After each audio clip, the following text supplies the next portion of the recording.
Jika kolam ikan anda sering mengalami masalah ikan mati, air menjadi kotor atau berbau busuk, kini tidak perlu risau lagi. Gunakan sahaja serbuk pembersih air kolam ini walau air anda sekotor, kehijauan atau berlumpur macam mana pun, hanya tabur satu pek dan lihat keajaibannya berlaku. Serbuk ini mengandungi polialuminium klorid yang berfungsi memecahkan lumpur, lumut dan kotoran dalam air dengan cepat, menjadikannya mendap ke dasar kolam. Kotoran yang mendap itu pula akan menjadi nutrien semula jadi untuk ikan, membantu pertumbuhan dan pembiakan ikan dengan lebih cepat serta sihat.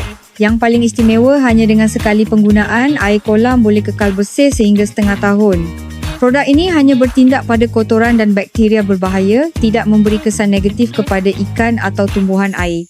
Satu pek cukup untuk 3 hingga 5 ekar air dan anda boleh menabur terus, larutkan dalam air atau campak terus pek ke dalam kolam kerana bungkusannya boleh terurai secara semula jadi tanpa mencemarkan alam sekitar.